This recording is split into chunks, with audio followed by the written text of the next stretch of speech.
I just have one question today. I believe you've talked about expectations, and I feel that sometimes I tend to be too inclusive in society. Oh, what is the too inclusive? I get over-attached to the people around me. No, that's not inclusiveness, that is being exclusive. See, if I get attached to you only in this whole crowd, is it being exclusive or inclusive? Exclusive. Yeah, don't give wrong labels. You're calling exclusiveness as inclusiveness, that's trouble. I just want to know how do I make sure that I get rid of the expectations I have from people and not let whatever their opinions are about me get to my head? There are two openings which allow things into your head, these two.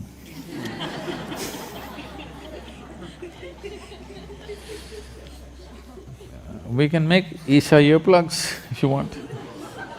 I didn't know there was demand for it. Our craft department can make Isha earplugs. Very organic, cotton ones, wooden ones, or just groundnuts, 2 groundnuts.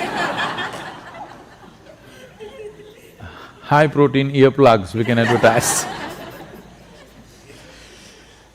Now, what you call as attachment is a natural consequence of exclusiveness. The moment you choose between one and the other, getting tangled up with it is natural. See, we've already gone through this today. We accept both filth and fruit, but when it comes to eating, we choose the fruit. This is a choice we're making. When it comes to physical activity, we choose. But when we just sit here, where is the need to choose? For a specific activity, choices are made. But for the rest of the life, there is no need to make choices every moment of your life. Inclusiveness means this. Inclusiveness does not mean you have lost your discriminatory sense. You have your discriminatory sense. Your discriminatory sense is useful only for performing action, not for being here. For being here, you need not be discriminatory in any way. To be alive, if you discriminate, it will not work. But to act, you need discrimination, otherwise you cannot act sensibly.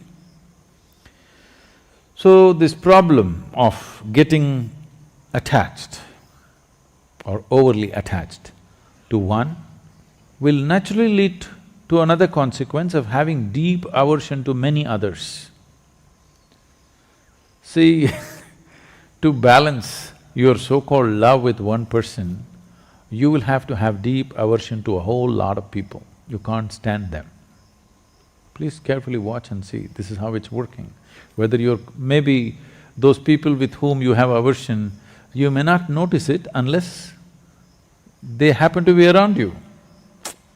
You have aversion, but because they never came near you, it's not felt. But if they happen to come here, you will feel it, because this balance is always happening. Now, your expectations about people, this is not just about people, this is everything. What is the source of all human misery on the planet? Life is not happening the way I think it should happen. Is there any other cause I'm asking? Life is not happening the way I think it should happen. This is the only source of misery in human life, isn't it? Tell me, is it easier to change your thinking or the world?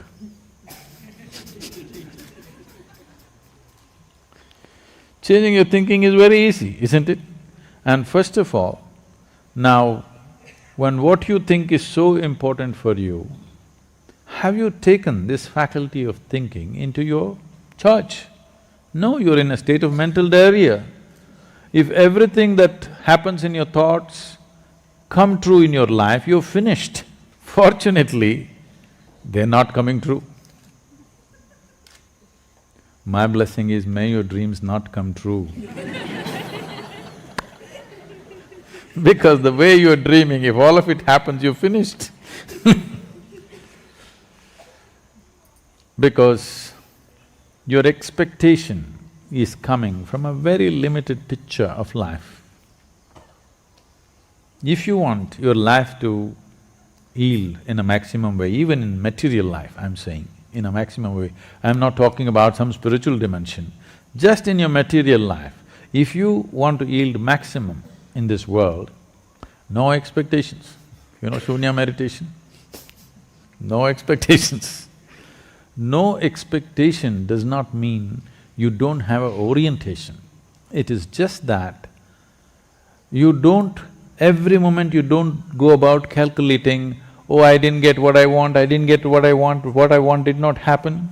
No, it's just that if you want to move in this direction, how far you will go will depend on how much gas you have, isn't it?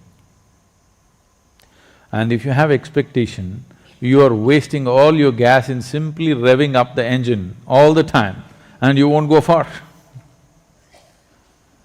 This whole expectation overtaking you has happened to you because right from your childhood, people are asking, at the age of 3, people are, tell me what will you become? Will you become doctor? Will you become IT engineer? Some rubbish. At the age of 3, the expectations that parents have of their children is largely so unrealistic and stupid most of the time. It is neither good for them nor for the children, and many… right from your early age you cultivate the same trend. Let's do this much with life. See, all this problem is because happiness is a tomorrow thing. You understand? Why your expectations have such powerful grip on you is, happiness is a tomorrow thing, never a today thing. Because only if this and this happens, I will be happy. Now, as you get more miserable, as this and this gets little more away from you every day, instead of coming closer if it's going away, as you get more miserable, the power of the expectation becomes stronger and stronger.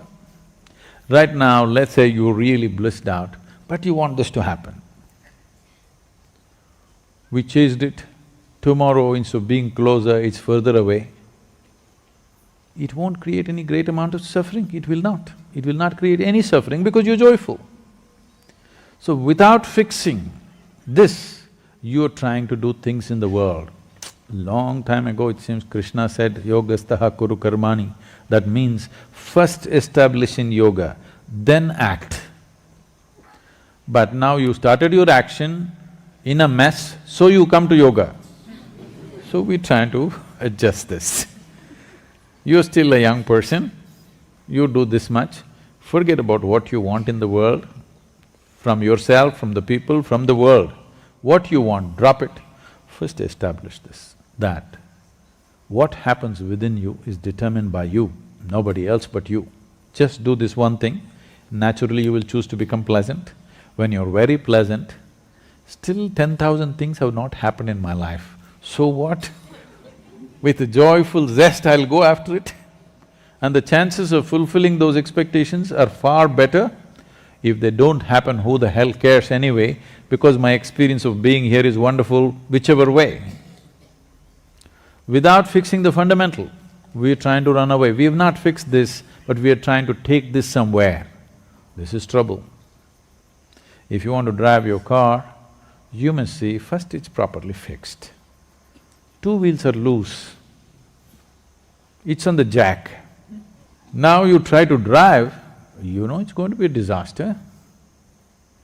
You're still a young person, there's no need for anything to happen in your life right now. This is a time to establish yourself. This is not a time to drive. If you drive before you fix the wheels, it's going to be painful and disastrous. Don't do that to yourself.